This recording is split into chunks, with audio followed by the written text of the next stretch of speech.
Welcome to Sethu Chitra kitchen. இந்த கீரையை எல்லாம் டேஸ்ட்டாக எப்படி கடையுது அப்படிங்கிற வீடியோ தான் இது. இந்த வீடியோவை ஸ்கிப் பண்ணாமல் பாருங்கள். வாங்க வீடியோக்குள்ளே போகலாம்.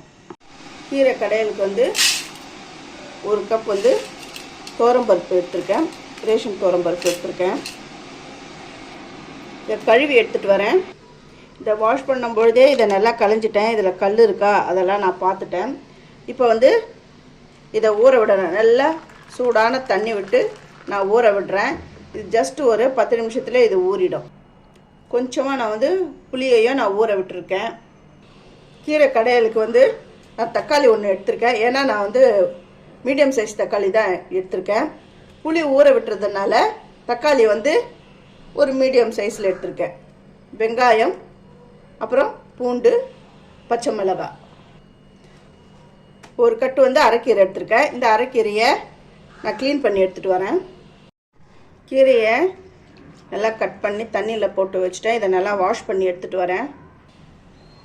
வெங்காயம், தக்காளி, பச்சை மிளகாய், பூண்டு எல்லாம் ரெடி பண்ணி வச்சுட்டேன். குக்கரில் ஊற வச்சுருக்கிற பருப்பை இதில் அப்படியே சேர்த்துடுறேன். ஏற்கனவே பருப்பை நல்லா 2-3 தடவை நல்லா வாஷ் பண்ணிட்டேன். வாஷ் பண்ணிவிட்டு தான் சுடு தண்ணி விட்டு ஊற விட்டுருக்கேன். நீங்கள் என்ன தான் நீங்கள் பருப்பை வாஷ் பண்ணாலும் இந்த மாதிரி தான் அந்த தண்ணி இப்படி வரும். பருப்பு வேக வைக்க சீரகம், பச்சை மிளகாய், பூண்டு, வெங்காயம், தக்காளி வந்து நல்லா பெருசாக தான் வெட்டியிருக்கிறேன். ஏன்னா இதை வேக வச்சு கடைய தான் போகிறோம். இது முழுகிற அளவுக்கு தண்ணி கொஞ்சம் விட்டுக்கோங்க. இதை ஒரு 3 விசில் விட்டுக்கோங்க. 3 விசில் வரட்டும். பருப்பு வெந்துடுது.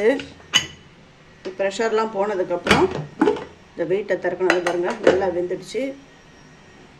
இல்லை இது வந்து மத்தோ நான் வெஜிடபிள் ஸ்மாஷ் பண்ணுறதை தான் எடுத்திருக்கேன். அது லைட்டாக நான் இதில் கடைஞ்சிக்கிறேன்.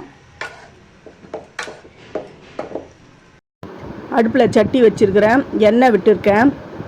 உளுந்து, 2 காஞ்ச மிளகாவை கிள்ளி இதில் நான் சேர்த்துட்டேன்.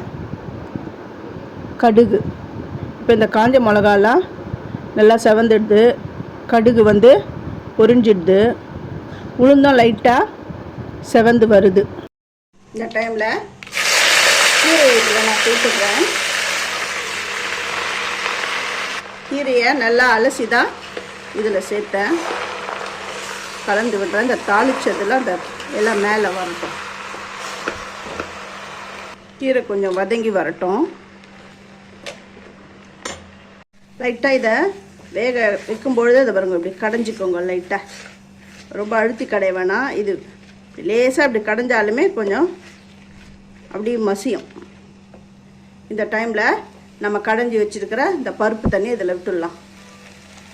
இந்த கடைஞ்சி வச்சுருக்கிற அந்த பருப்பு தண்ணியை இதில் விட்டுட்டேன்.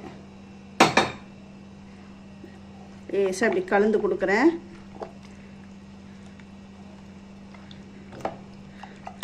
இந்த மாதிரி பண்ணால் அந்த கீரையோடைய அந்த க்ரீனிஷ் அந்த கலர் வந்து மாறாது. நல்லா க்ரீனாக இருக்கும். இப்போ வந்து இதுக்கு வந்து உப்பு சேர்த்துக்கலாம்.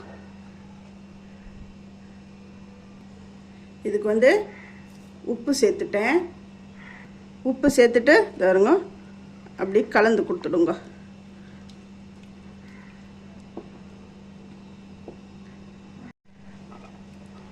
இப்போ அடுத்த ஸ்டெப்புக்கு போகலாம். இப்போ வந்து அந்த கடைஞ்சதில் பாருங்க,